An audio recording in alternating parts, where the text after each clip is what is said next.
পরামর্শ করলেন, বিবি তুমি আমার অনেক ভালোবাসার বিবি, আমি তোমার অনেক ভালোবাসার স্বামী।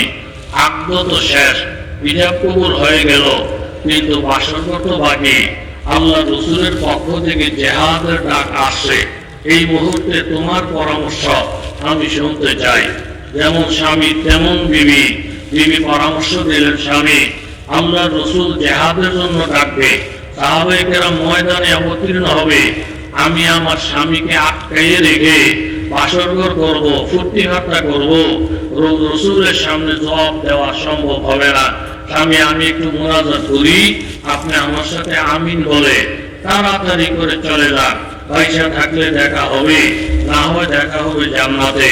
বিবি মোনাজাত করেন, আল্লাহ আমার স্বামীকে তকত করাইয়া দাও, কাফেরদের উপরে হামলা করার তৌফিক দিয়ে দাও, গাজী বানাইয়া বিজয়ের বেশে আমার কাছে পৌঁছায় দাও। চলে গেলেন জেহাদে, তুমুল জেহাদ। এক পর্যায়ে বিজয়ের পতাকা উড়াইয়া সাহাবায়ে কেরাম মদিনায় রাসূলের দরবারে আসলেন। নবীজি বললেন, ওয়ালি যাওজিকা আলাইকা হাক্কা। আলহামদুলিল্লাহ আলহামদুলিল্লাহ নাহমাদুহু ওয়া নাস্তাঈনুহু ونستغفره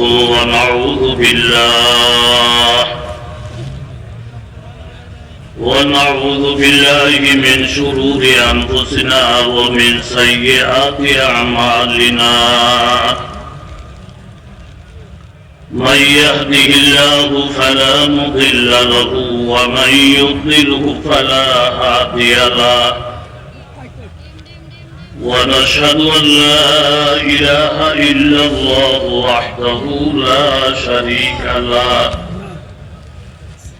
ونشهد أن سيدنا ومولانا محمدا عبده ورسوله أرسله بالحق بشيرا ونذيرا وداعيا إلى الله بإذنه وسراجا منيرا. أما بعد فأعوذ بالله من الشيطان الرجيم. بسم الله الرحمن الرحيم. وما كان لمؤمن ولا مؤمنة إذا قضى الله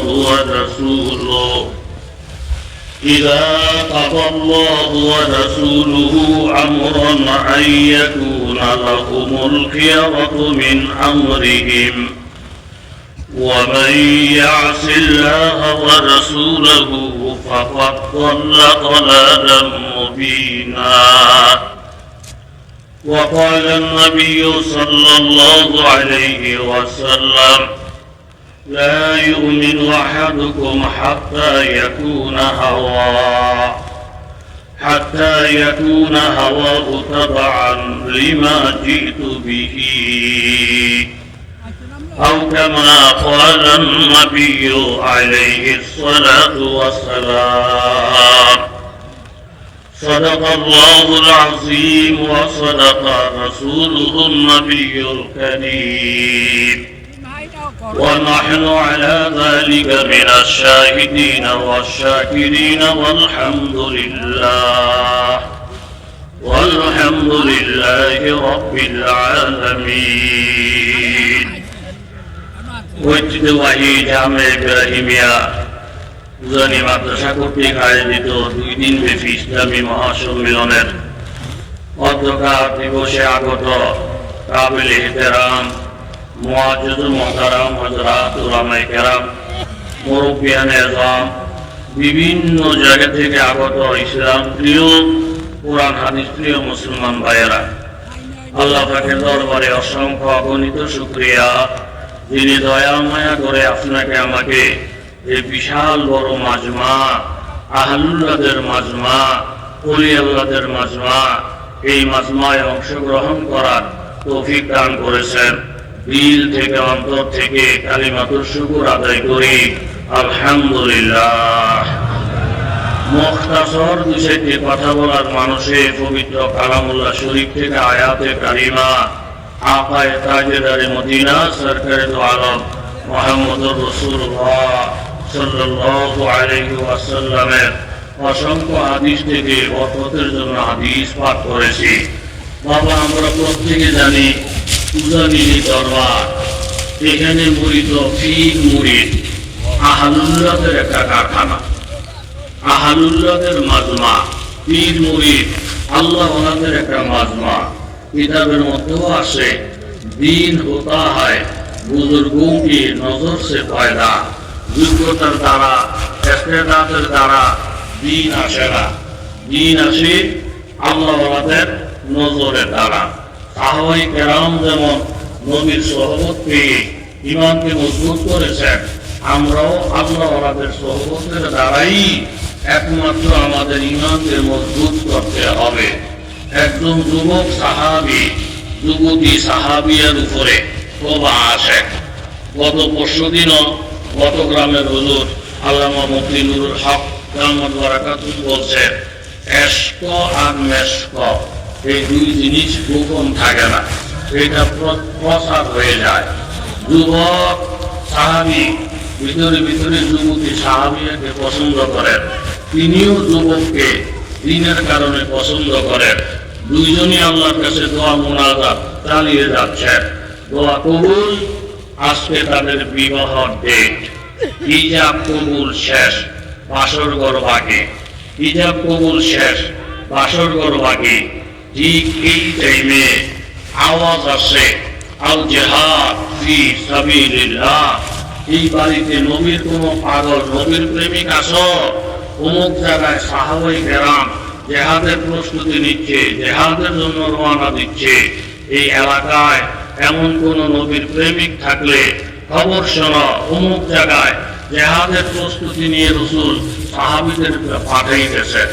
জেহাদের কথা দিনের তাকাদা, এটা শুই না স্বামী স্ত্রীর সঙ্গে পরামর্শ করলেন, বিবি তুমি আমার অনেক ভালোবাসার বিবি, আমি তোমার অনেক ভালোবাসার স্বামী।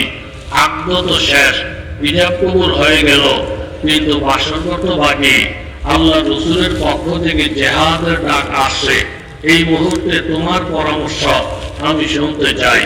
যেমন স্বামী তেমন বিবি। বিবি পরামর্শ দিলেন, স্বামী আল্লাহ রাসূল জিহাদের জন্য ডাকবে, সাহাবায়ে কেরাম ময়দানে অবতীর্ণ হবে, আমি আমার স্বামীকে আটকাইয়ে রেখে বাসরঘর করব, ফুর্তি ফাট্টা করব, রাসূলের সামনে জবাব দেওয়া সম্ভব হবে না।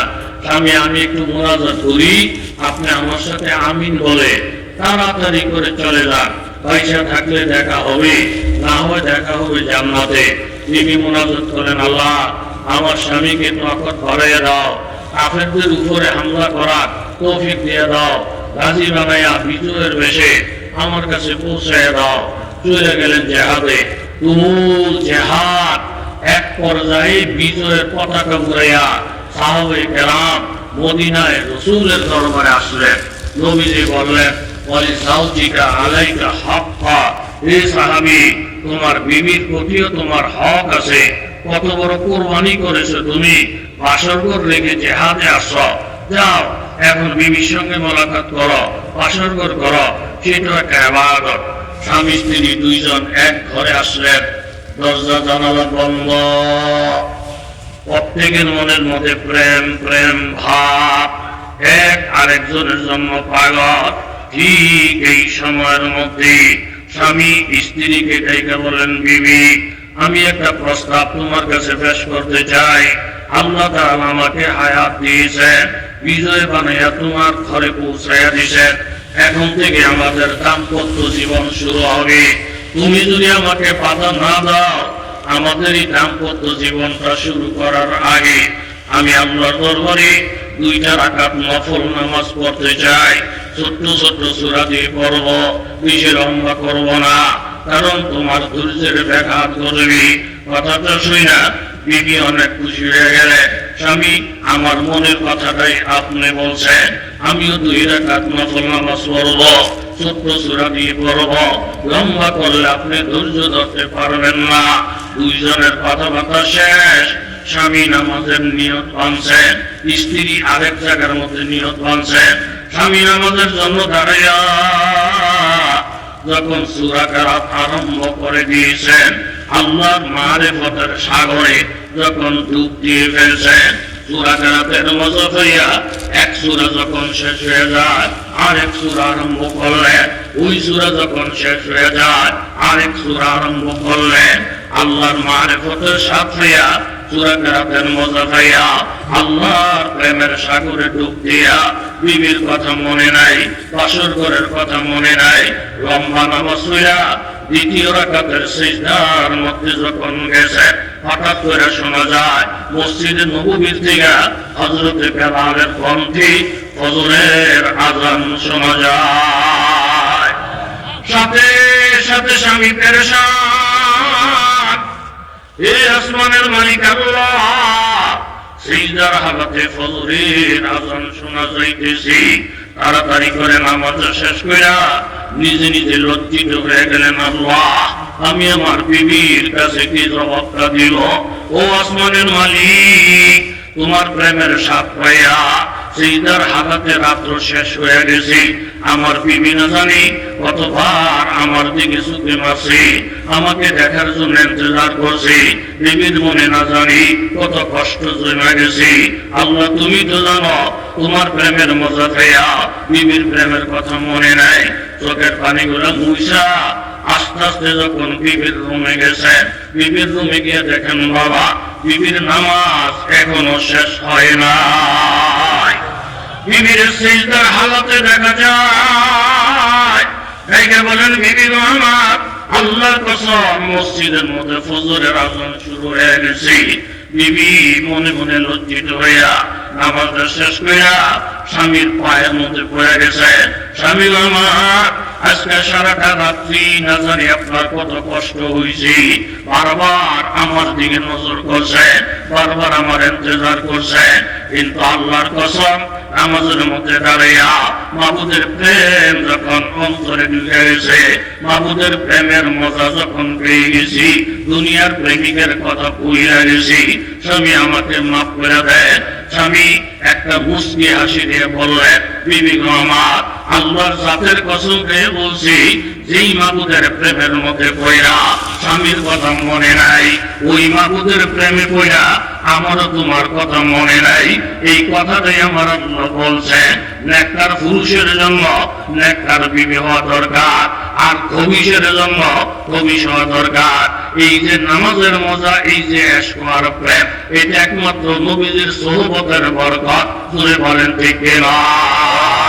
হযরত বুরাইদা আসলামী রাদিয়াল্লাহু একজন সাহাবী নবীর দরবারে এসে বলেন, ইয়া রাসূলুল্লাহ আমি বিবাহের উপযুক্ত একজন সাহাবী, বহু জায়গায় বিবাহের প্রস্তাব করেছি, কিন্তু আমি আশা অনুযায়ী পাত্রী পাই নাই।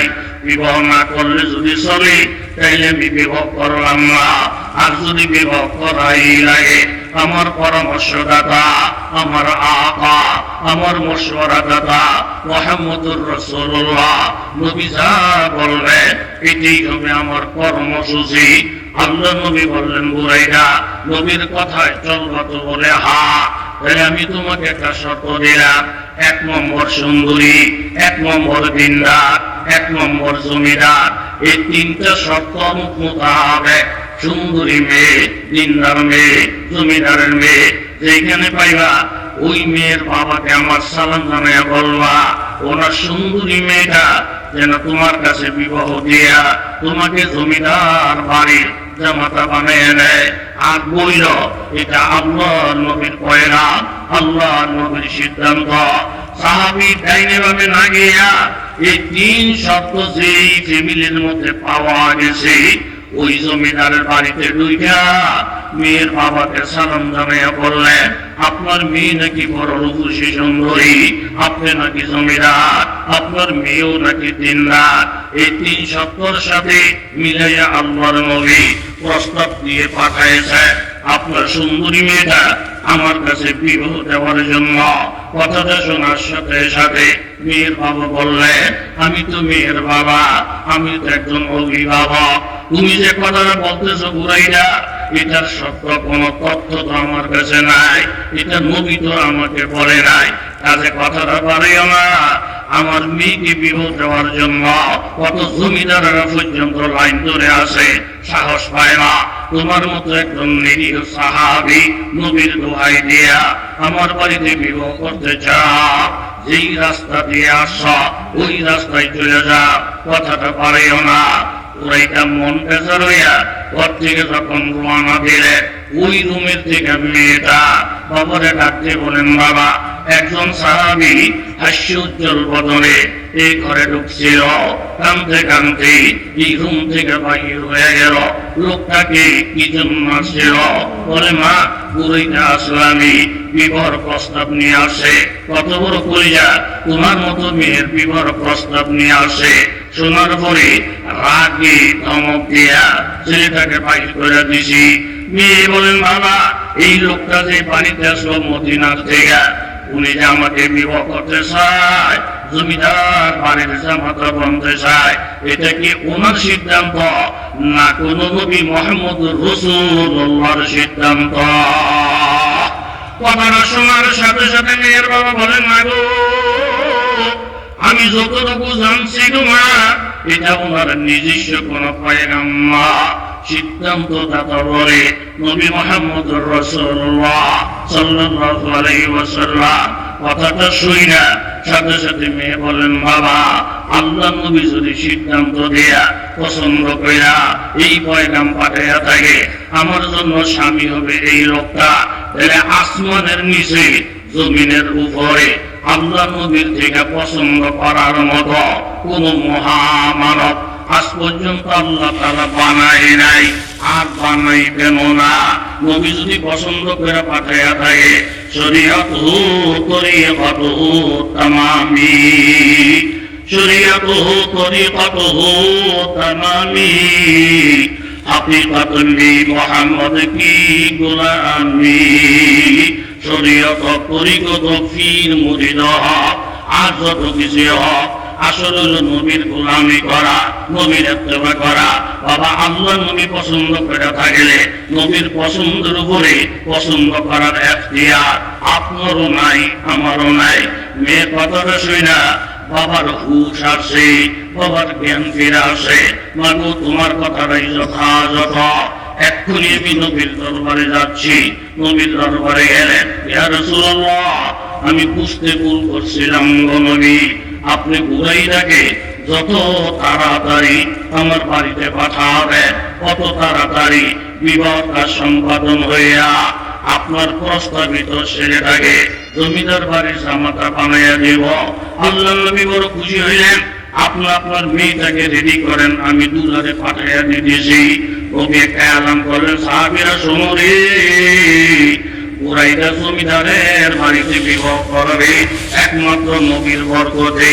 তোমরা বুড়াইটার দিকে মায়া দয়া ঠাট্টা বাড়াইয়া দাও। সাথে সাথে সাহাবায়ে কেরাম 2000 দিরহামের একটা বস্তা, বর্তমানে কয়েক লক্ষ টাকা হবে, বস্তাটা বুড়াইটার হাতে দিলেন। বললেন, যাও বুড়াইটা জমিদারি স্টাইলে বাজার করো, জমিদারের মেয়ের শান মোতাবেক বাজার করো, টাকার ব্যাপারে চিন্তার প্রয়োজন নাই। 2000 দিরহামের বস্তাটা নিয়ে নবীর পাগল বুড়িটা বাজারে গেলে মনের আনন্দে বিবসাদীর বাজার সদাই করলো। আর এক এক সাহাবীরা মনে আনন্দ দেয়, নবীর বরকতে তুমি জমিদারের মেয়ে বিবাহ করতে পারতেছ, এটা একমাত্র আল্লাহ নবীর বরকত। বিবাহ বাজার সদাই কইরা শ্বশুর বাড়ির দিকে রওনা দিবে দিবে ভাব। ঠিক এমন এক সময় একজন মুজাহিদ পাশার দিয়ে দৌড়তেছে আর বলে, আল জিহাদ ফি সাবিলিল্লাহ। এই বাজারের মধ্যে এমন কোন নবীর পাগল আসুনি, অমুক জায়গায় আল্লাহ কোরআন রসুল হয়ে যায়, মুসলমানেরা কাফেরদের হাতে মার যায়। এরকম কোরআনের ভাগত মুসলমান ইসলামের ভাগত এই বাজারে কেউ থাকলে এখানে বলে দিলেন, তাড়াতাড়ি গিয়ে মুসলমান ইসলামের পক্ষে তলোয়ারটা ধরো। কথাটা শোনার সাথে সাথে পুরোটা চিন্তা করলে, একদিকে শ্বশুর বাড়ির টাকা যা, আরেকদিকে ইমান ইসলামের টাকা যা। আমি যদি এই মুহূর্তে শ্বশুর বাড়ি থেকে আনন্দ ফুর্তি করি, অন্য মুসলমানেরা মার খায়, আল্লাহর কাছে জবাব চলতো না। সাথে সাথে সদাইগুলা নিয়ে দোকানদারকে বলেন, বাবা তুমি তোমার সদাইটা রেখে দাও, টাকাটা আমাকে ফেরত দাও। টাকাটা ফেরত লইয়া একটা ঘোড়া কিনলেন আর একটা তলোয়ার কিনলেন। তলোয়ারটা হাতের মধ্যে লইয়া ঘোড়া আর পিঠের মধ্যে সাবার হইয়া নবীর পাগল বুড়াইরা শ্বশুর বাড়ির পরিবর্তে সোজা সোজা যুদ্ধের ময়দানে রওনা। আল্লাহ যাই মুমিনটি নয় সাময়ী আত, আল্লাহ যাই মুমিনটি নয় সাময়ী আত, গফতার মে রফতার মে আল্লাহ কি বরহাত, আহারি ও গাফারি ও কুদ্দুসি ও জাবরুত, ये चार আনাসের উদ্বন্তায় মুসলমান। ও লক্ষ লক্ষ যুবক তরুণ বাবারা, এখান থেকে আমরা এই শিক্ষাটাই গ্রহণ করলাম। মুসলমানদের উপরে আঘাত আসবে, মুসলমানদের উপরে বিপদ আসবে, আর আমি আনন্দ করতে নিয়ে স্ত্রী নিয়ে শ্বশুর বাড়ি নিয়ে ব্যস্ত থাকব, এটা খালি মুমিনের কাজ হইতে পারে না। জোরে বলেন ঠিক কিনা? কুরাইশরা সাফাইয়ে বললেন, যেই কাফের সামনে পড়ে একটা কূপ দিয়ে কমলাটা ফলাইয়া দেয়, আবার সামনে বাড়ে, কূপ দিয়ে কমলাটা মারিয়া দেয়, আবার সামনে বাড়ে, এইভাবে এক পর্যায়ে কুরাইশরা আসলামি শাহাদাত বরণ করে রক্ত মাখা শরীর নিয়ে ময়দানের মধ্যে পড়িয়া যায়। নবীর দরবারে খবর আসে, রাসূলুল্লাহ ইসলামের পাগল, কোরআনের পাগল শ্বশুর বাড়িতে না গিয়া ইমাম ভাষণের জন্য, কোরআন ভাষণের জন্য জিহাদের ময়দানে শাহাদাত বরণ করছে। নবী বললেন, সেনাপতি আমি মুহাম্মদুর রাসূলুল্লাহ আসব, কুরাইশদের লাশ উঠাবো, ইমাম হইয়া জানাজা পড়াবো, আমি নিজের হাত দিয়ে কবরের মধ্যে আল্লাহর কাছে কুরাইশদেরকে আমানত রাখবো। আল্লাহ নবী আসলে লাশ উঠাইলেন, সাহাবীদেরকে বললেন তোমরা সব সোজা করো। সাহাবায়ে কেরাম কাতার সোজা করলেন, আল্লাহ নবী ইমামতির জায়গায় গেলেন। আল্লাহ নবী একটা এলান দিলেন, ও সাহাবীরা শোনো, আমি নবী নবুয়তের চক্ষু দিয়া দেখি এই ময়দানের মধ্যে জানাজায় শরীক হওয়ার জন্য আসমান থেকে এই পরিমাণ ফেরেশতা নাজিল হয়ে গেছে, যেই দিকে তাকায় শুধু রহমতের ফেরেশতা আর ফেরেশতা দেখতে পায়। জানাজা যখন শেষ, এই লাশ নিয়ে যখন রওনা, আল্লাহর নবী হঠাৎ করে আসমানের দিকে তাকাইয়া একটা মুস্কি হাসি দিলেন। সাহাবায়ে কেরাম বলেন, ইয়া রাসূলুল্লাহ এই মুহূর্তে মুস্কি হাসির রহস্যটা কি? আল্লাহর নবী বলেন, সাহাবীরা শোনো, দ্বীনের জন্য, কোরআনের জন্য সুন্দরী বিবিরাইরা কুরাইশরা শাহাদাত বরণ করলেন। ওইটা যায় নাই, আসমানের দিকে নজর করে দেখি জান্নাতের হুরপরীরা আমাকে নজর করে বলেন, ইয়া রাসূলুল্লাহ কুরাইশরা যত তাড়াতাড়ি কবরে আসবে তত তাড়াতাড়ি আল্লাহ তাআলা আমাদের সাথে কুরাইশদের বিবাহ জান্নাতে পড়াইয়া দিবি। জোরে বলেন ঠিক কিনা? এই জন্য ঈমান ইসলামের টাকাটাকে সামনে নিয়ে হলো আপনার আমার কর্মসূচি, ইসলাম নষ্ট হয়ে যাবে, আপনি আমি ফুর্তি করবো, আল্লাহ নবীর কাছে জবাবদিহি চলবে না, চলবে না। কথা জোরে বলেন ঠিক কিনা? দোস্তরা জোর করে কাউকে কেউ মুসলমান বানাইতে পারে না। হযরত আলী রাদিয়াল্লাহু তাআলা আনহু ফজরের নামাজের আযান হইছে মসজিদে নববীতে, নামাজের উদ্দেশ্যে রওনা দিয়েছেন। পথের মধ্যে গিয়ে দেখেন একজন বৃদ্ধ ইহুদি বারবার উঠতে চায়, শক্তির কারণে পারে না, বারবার উঠতে চায়, শক্তির কারণে পারে না। হযরত আলী কাছে গেলেন, গিয়ে দেখেন যে মুসলমান না, আস্ত একটা ইহুদি, কয়েক গ্রাম পরি তার বাড়ি। হযরত আলী বলেন, বাবা আপনি কি দুর্বলতার কারণে উঠতে পারছেন না? বলে না, আমি এখানে এসে আটকে গেছি, শরীর দুর্বল, তাকত নাই, উঠতে পারি না। আলী রাদিয়াল্লাহু বলেন, দেখেন আমরা যেই নবীর কলমা পড়ছি, এই নবীর আদর্শ হইল কোন শক্তিশালী লোক সমাজে থাকলে দুর্বল লোকের সাহায্য করা, সে যেই হোক, যেই ধর্মেরই হোক, যেই দলেরই হোক, দুর্বলকে শক্তিশালী সাহায্য করা, এটা নবীর আদর্শ। আপনি আমার কাঁধের মধ্যে পাড়া দিয়ে ওঠেন, সন্তান বাবাকে যে ভালোবাসা দেখায়, নাতি নানা নানাকে যে ভালোবাসা দেখায়, ওই ভালোবাসা দেখাইয়া আমি আপনাকে গন্তব্যস্থানে পৌঁছে দিব।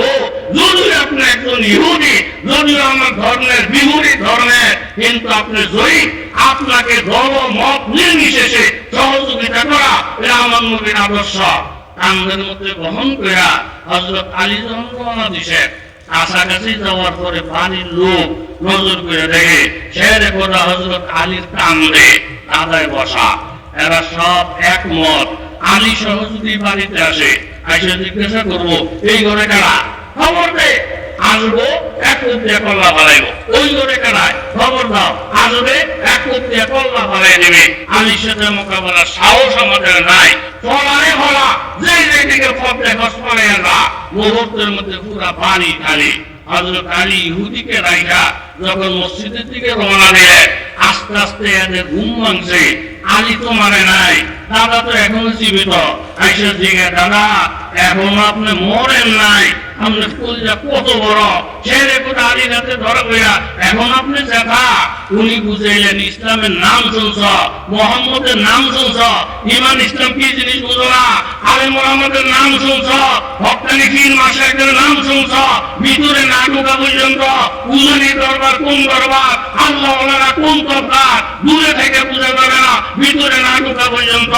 আলী আমাকে মারার জন্য ধরে নাই, আলী যেই নবীর কলমা পড়ছেন, ইসলাম ও মুসলমানের আদর্শ হলো দুর্বলকে সাহায্য করা, সে যেই ধর্মেরই হোক। হযরত আলীর একটা আখলাকের কথা শুই না, পাড়া পড়শি আশেপাশে সব লোক একমত হয়ে গেলেন, এটাই যদি মুহাম্মদ রাসূলুল্লাহর আদর্শ হয়, কেন মুহাম্মদের বিরোধিতা করব, ইমান ইসলামের বিরোধিতা করব? চলেন কোথায় গেলে নবীকে পাওয়া যায়? বলে মসজিদে একসাথে হাজার হাজার লোক মসজিদে এসে আল্লাহ নবীকে বলেন, ইয়া রাসূলুল্লাহ, আপনার সাহাবী হযরত আলীর একরামটা দেয়া আমাদের মন ভরে গেছে, এই মুহূর্তে আমরা কলমা পড়া মুসলমান হয়ে গেলাম। বলে সুবহানাল্লাহ। এই দাওয়াত ও তাবলীগের একটা মেহনত সারা বাংলাদেশে না, সারা বিশ্বের মধ্যে চলছে। এটা হক একটা মেহনত, কথা বলে ঠিক নেই। পৃথিবীর এমন কোন দেশ নাই, এমন কোন জায়গা নাই যেই জায়গার মধ্যে দাওয়াত ও তাবলীগের মেহনত চলে না। মাওলানা ইলিয়াস সাহেব রহমতুল্লাহ আলাইহি দারুল উলুম দেওবন্দের সন্তান। এই দাওয়াত ও তাবলীগ একটা বাংলাদেশের মানুষের জন্য নয়, সারা বিশ্বের মানুষের জন্য দাওয়াত ও তাবলীগের মেহনত একটা নিয়ামত, কথা জোরে বলেন ঠিক কিনা? ইলিয়াস রহমতুল্লাহ আলাইহির উসুল হইল, তোমরা মাছ খাও, মাছ দিবা না, গালি খাও, গালি দিবা না।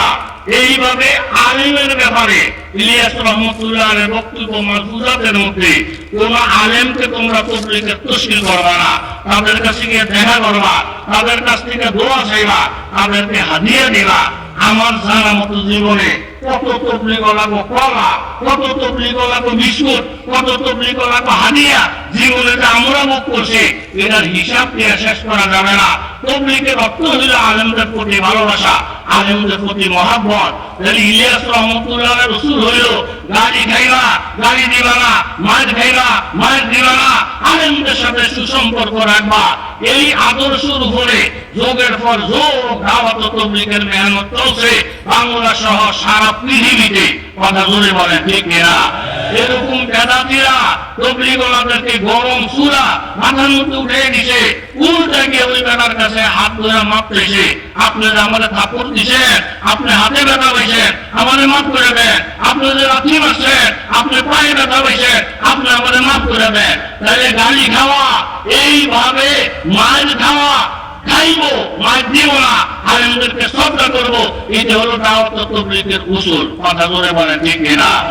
এখন ঠান্ডা মাথায় আমি আপনাদের কাছে জানতে চাই, এই চলতি মাসে 17 তারিখ দিবাগত রাত্রে টঙ্গীর ইজতেমার ময়দানে ঘুমন্ত অবস্থায় 4 জন মানুষকে এরকম ভাবে গলা কাইটা, পেট ছাইরা, ঠ্যাং আলাদা কইরা 4 জন মানুষকে তারা শহীদ করলো। হাজার হাজার মুসলমানের হাত পাও ভাইয়া ঘুরে ঘুরা সাধারণ ওইভাবে পিটায় না, যেইভাবে মুসলমান গুলারে পিটানো হইল, আলেমদেরকে পিটানো হইল। এর আগে 2017 সালের এরকম 1 ডিসেম্বর হাজার হাজার আলেমদেরকে ফিরাইয়া ছোট ছোট মাদ্রাসা তলিবুল ইলমদেরকে রাত ধরে ধরে কোরআন নদীর মধ্যে ডুবিয়ে দেওয়া যারা চেষ্টা করলো, আমার তবলিগের সাথে কোনো বিরোধিতা নাই, ব্যক্তির সাথে আমার কোনো আক্রোশ নাই। আমি এই কথাটা জানতে চাই যে তবলিগের নাম দিয়া ঘুমন্ত মানুষের শহীদ করে দেয়, যে তবলিগের নাম দিয়া নিরীহ মানুষের উপরে আঘাত করে, এরা কি দাওয়াতে তবলিগের পক্ষের কেহ না এরা সন্ত্রাসী? এখন আমরা না সারা পৃথিবীর থেকে আওয়াজ আসছে, এই ওলামায়ে কেরাম আপনাদের হাতে ভাই ধরে অনুরোধ করি, সারা পৃথিবী থেকে এক আওয়াজ আসছে, যারা মানুষ হত্যা করা তাদের জায়েজ মনে করে, সেবাবুল মুসলিমে ফুসুকুন এবাদুহু কুফরুন। আমরা জানি আল্লাহর নবী হাদিসে বলছেন, এক মুসলমান আরেক মুসলমানের গালি দেওয়া হইল কবিরা গুনাহ, এক মুসলমান আরেক মুসলমানের হত্যা করা হইল কুফরি গুনাহ। কেউ যদি একজন মুসলমানকে হত্যা করে ফাঁকা আন্নামা কথালা নাসা জামিয়া, যেহেতু সব মুসলমান এক, একজন মুসলমানকে যে হত্যা করলো সেই জন্য সারা পৃথিবীর মুসলমানদেরকে হত্যা করলো। সারা পৃথিবী থেকে একটা আওয়াজ উঠছে এই কথার উপরে, সাহাবুদের নাম দিয়া ঘুমন্ত মানুষকে যারা হত্যা করে, আলেমদেরকে যারা পিটায়, সারাক্ষণ আলেমদের বিরুদ্ধে যারা গীবত শেখায়ত করে, এরা তবলিগের পরিচয় দেওয়া তো দূরের কথা, মুসলমান হিসাবে পরিচয় দেওয়ার কাজও এরা করে না।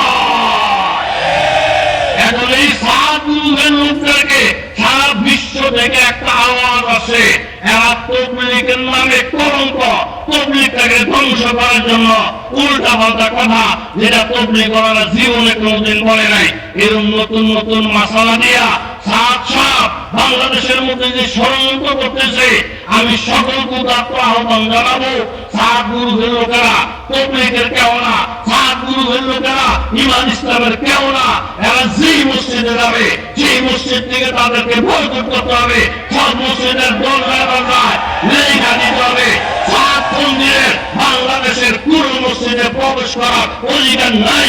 যেহেতু সারা বিশ্ব একমত, তারা এখন তবলিগে নাই, তারা খুলি তারা খুলি তারা খুলি ধরে হয়।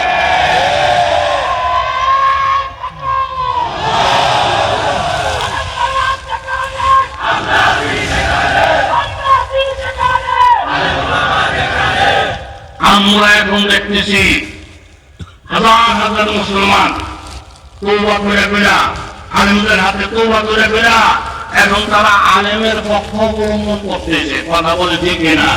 জিজ্ঞাসা করা হচ্ছে কেন? তো হুজুর সারাক্ষণ শুধু হুজুরদের বিরুদ্ধে কথা, সাহাবের কথা তর্জমা বুঝা ছাড়া কোরআন শরীফ পড়লে বলে এই কোরআন শরীফ তেলাওয়াতের দ্বারায় সব হবে না।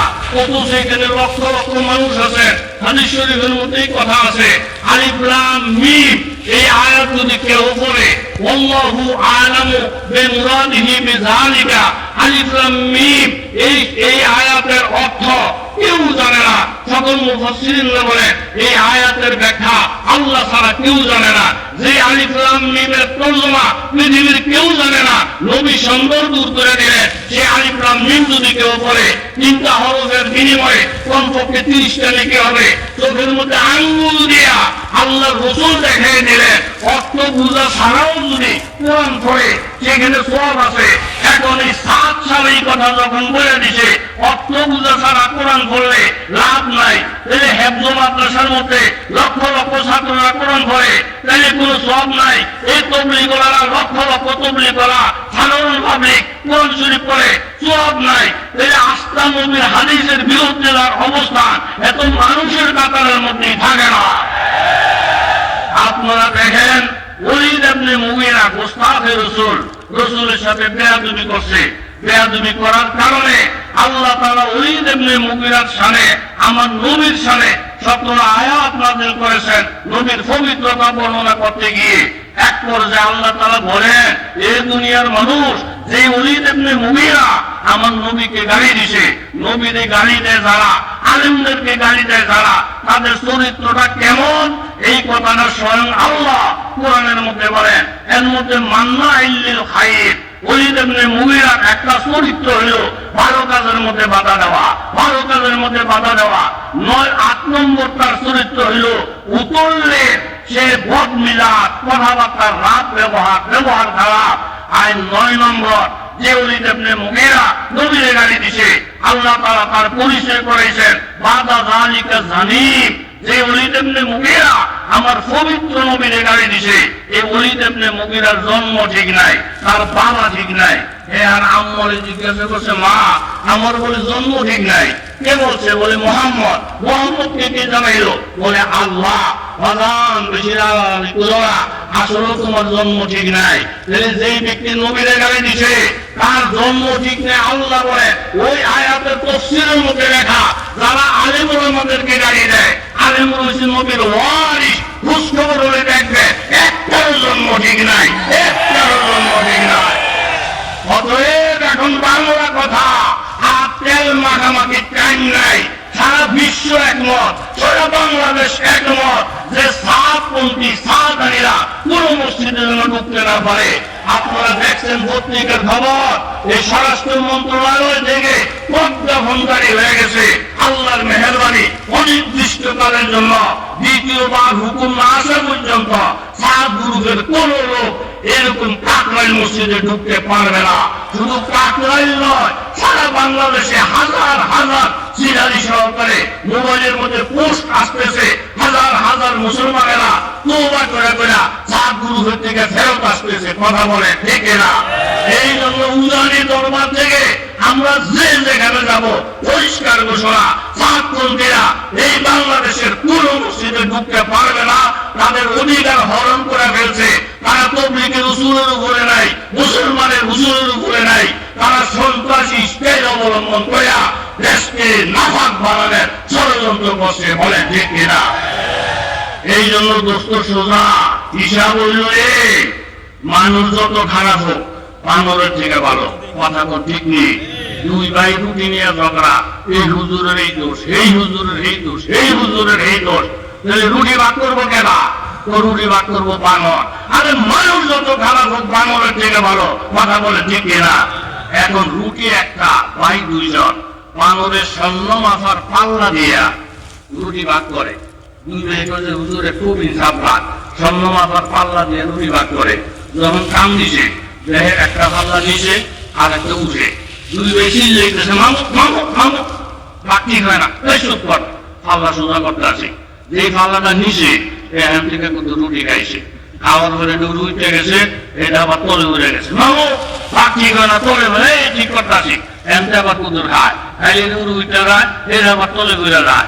আর হেরা চিল্লে চিল্লে চিল্লে চিল্লে, মামু এই ঠিক না, কয় চুপ কর, ঠিক হয়ে যাবো। একটু পরে পাল্লা ঠিক, ইনসাফের পাল্লা, কিন্তু রুটির গোষ্ঠীও নাই, সব বান্দরের ফেরের ভিতরে। কথা জোরে বলে ঠিক না? এরকম বান্দর মার্কা কোন নেতা, বান্দর মার্কা কোন মানুষের সিদ্ধান্তে এই বাংলাদেশ চলবে না। এই বাংলাদেশ চলবে আলেম ওলামার সিদ্ধান্তে, আল্লাহ ওয়ালাদের সিদ্ধান্তে। আমাদের পাশের রাষ্ট্র ভারত, এই ভারত জুড়ে আমাদের দেশ নিয়ে চক্রান্ত করে, ষড়যন্ত্র করে। মুফতি আমিনী রহমতুল্লাহ আলাইহি বলে গেছিলেন, আমাদের তিন দিকে ভারত, আমরা ভারতের ফেরের ভিতরে আছি। ভারতের ফেরে থাকার অর্থ হইল আমরা ক্যান্সার, ফেরের ভিতরে থাইয়া নারী ভুলিগুলো যখন কাটতে দিব, ভারত অসহায় হতে বাধ্য হয়ে যাবে। বলে বলে ঠিক না?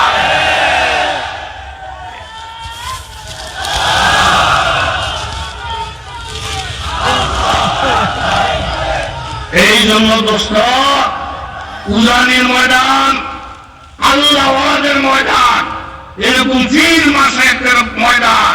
উজানির দরবার নিয়া, আল্লাহওয়ালার দরবার নিয়া কেউ কোন রকমের মুখ পুষাই লোক পুষাই করবেন না। উজানির সাথে যার সম্পর্ক ভালো থাকবে, আল্লাহ তারে তরক্কি দিবে। বাঁকা চোখে দেখবে, চোখটা নষ্ট হয়ে যাবে। বাঁকা চোখে দেখবে, চোখটা অন্ধ হয়ে যাবে। জোরে বলে ঠিক না? কাজে বর্তমান জমানায় আমরা সব ঐক্যমত হইতে হবে।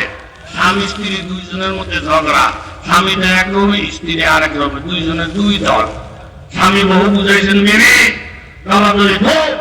তুমি আর আমি এক হয়ে যাই, কোন ওয়াজ নসিহত কাবিজ তোমার কিছু বিবি হেদায়েত হয় না। স্বামীর মনে কষ্ট। হঠাৎ করে একদিন রাত্র গভীর, স্ত্রী তার রুমের থেকে উঠা স্বামীরে জড়াইয়া ধরছে। স্বামীকে আল্লাহ এই সুরটা এতদিন জড়াইয়া দেয় তুইছে, আল্লাহ আমার বউটার হায়াত দাও, আমার বউরে সুস্থ করো, বেরিয়ে গাই বদর বদর কম করো। ওই কি ঘরের মধ্যে চোর ঢুকছে, চোর আর ঢুকে যখন আমার স্বর্ণ অলঙ্কার টানাটানি শুরু করছে, আমি তখন প্রথম চিন্তা করলাম এই চোরায় প্রথম আমার অলঙ্কার নিল, একটু পরে আমারে শুধু কাম দিয়ে লয়ে যাবে। এই জন্য রাগ ঘিন ফিটটা সব বাদ দিয়া ওই রুমের থেকে আইসা আমি যখন আপনার জড়াইয়া ধরলাম, আপনার আমি যখন এক হয়ে গেছি, ওই যে দেখেন চোর হওয়াইয়া যায়, ও লক্ষ লক্ষ ভাইয়েরা আপনাদেরকে লক্ষ্য করে বলবো, স্বামী স্ত্রী এক হয়ে যদি চোর হয়ে যেতে পারে, এই বর্তমান জমানায় কে সরকারি মাদ্রাসা, কে আলিয়া মাদ্রাসা, কে কোন গ্রুপের, কে সরমায়, কে উজানি, এইগুলা কোনো ভাতে ভেদাভেদ নাই। সমস্ত গুরুত্ব বইলা গিয়া এখন যদি সমস্ত মুসলমানেরা একটা প্ল্যাটফর্মের মধ্যে আইসা একটা হুঙ্কার মারে, নাস্তিক মুক্তাদের বাচ্চারা ফলানের যেন পাবে না, ফলানের যেন পাবে না। এখন আর দুর্বল কোনো চিন্তা ভাবনা নাই, এরকম ভাবে পাত্তা ভাইয়ালা রুস্ত মিনাল ভাই হাত নাক সব পরিষ্কার হয়ে গেছে। এখন বুঝা গেছে আলেমের গুরুকে যে তবলিগ বলা, এরা হলো হক, আলেমের বিরোধিতা যারা করে এরা হলো না হক কথা বলে, ঠিক কিনা? এই একটা কথা বললি শেষ। জামাই শ্বশুর বেড়াইতে গেছে, শাশুড়ি জামাই লেগে মুরগি ভাগ করছে, মুরগি ভাগ করছে, ঝোল সাথে আছে আলু। একটু ঘরে ফ্যাক্টরিয়া জামাই শাশুড়ি ডেকে, শাশুড়ি আম্মা ওই কি আপনি মুরগিটা কত দিয়ে কিনছেন? 1000 টাকা দেশি মুরগি। আম্মা আপনার আকল পছন্দ নাই, আমি আলুটাও খাইছি, ঝোলটাও খাইছি, আলুর মধ্যে দুনিয়া স্বাদ, ঝোলের মধ্যে দুনিয়া স্বাদ। আম্মা আমি চিন্তা করে দেখছি এই আলু দিয়ে দুনিয়ার ভাত খাওয়া যায়, ঝোল দিয়ে দুনিয়ার ভাত খাওয়া যায়। মুরগিটা ভাগ করছেন অনাত্মক, এক থেকে দরকার হইয়াছিল না। কিছু কিছু মানুষে 2 দিন তবলিগ গিয়া 7 দিন মুরগি ধইয়া হুজুর করে বুঝান বলতে হয়।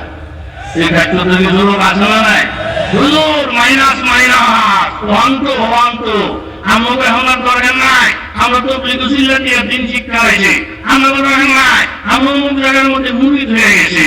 শাশুড়িটাই কেবল ও দেখল জামাই আলুর স্বাদ খাইয়া মুরগির কথা বুঝে গেছ, ঝোলের স্বাদ খাইয়া মুরগির কথা বুঝে গেছ, 2 দিনের একদিন তো কইরা আলেমের কথা বুঝে গেছ। ও দেখ জামাই আলুর মধ্যে স্বাদ থাকবো তখন আলুর সম্পর্ক যদি মুরগির সাথে থাকে, ঝোলের মধ্যে স্বাদ মানি ঝোলের স্বাদ থাকবো তখন এই ঝোলের সম্পর্ক যদি মুরগির সাথে থাকে।